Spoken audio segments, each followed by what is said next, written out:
Hey everybody, we're back out here at the container of corn, and as you can see it's growing, but you can also tell it's yellowing a little bit. So today we're going to thin this back so there's not so many plants trying to grow. We're going to put in some butter beans to grow on these and to help fertilize the soil. And it's not exactly the three sisters, but it's two of them. And we're going to add a little bit of organic natural fertilizer and kind of perk these guys back up. So all I'm really going to do is slowly just work my way through here, and if something's within 6 inches of another, I'm just going to cut it out.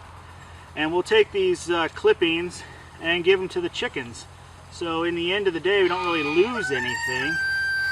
We're still making use of what we've grown. And then we'll pick some spots to put in these beans. So now with our forest of corn thinned out a good bit, all I'm going to do is take these butter beans. I don't know a scientific name for these. These came from a lady that works with the community garden in town. They grew a whole bunch of these butter beans, and there was so much left over at the end of the season they let people collect them up for seed. And they work really good in soups and stews, or even just cooked up as a side dish. So I'm just going to randomly drop these guys around. I've got so much corn in this container, you can kind of see I've actually kept it more like maybe 3 to 4 inches rather than 6 inches. I think we can support that in here, and if I'm wrong, we can always take more out. But if I take too much out and wish I put more back in, well, that's a bigger problem. So we're just going to randomly poke these guys around. And the corn here, to the tips of the leaves are what, maybe about 10 inches. So hopefully the corn will take off quick enough that it can support these beans. I've tried this in the past, and by the time I put the beans in the ground, there seems to be a sweet spot. If you put them in too late, then the cord shades out the seed and it never really grows. Or if you put it in at the same time, then of course the peas outgrow the corn and really just pull it down more than do anything else. So you got to find that sweet spot of when you put your beans in with your corn. If you've got a keep it simple stupid method on that, then go ahead and share it down in the comments below so everybody can join in on that. So there we go.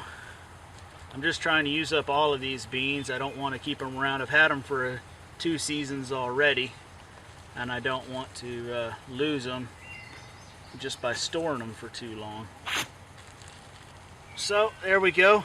I'm sure that was perfectly scientifically accurate distribution. And now this is, I wish I could say I was using our own compost tea, but we're not. This is a sea kelp organic mixture from the store, a liquid fertilizer. I'm sure you've seen them before. You mix with water at the correct ratio. And it's not ours because my sea kelp just didn't grow well this year. Yeah, okay. I haven't bothered trying to do any kind of a compost tea system this year. I'm just going to buy my organic certified fertilizer and try to do better next time. But there we go. That's all that takes. Now, if you haven't seen this before and you're wondering what the heck I'm doing growing corn in a container, then go back to this video and see what it's all about. There's a secret about what kind of corn this is, and a contest, or at least just a question out there. We'll see who's right on exactly what is actually going to come out of the ears of this corn. Thank you all so much for watching. If you're interested in the channel, then please click the subscribe button. And as always, we'll see you next time.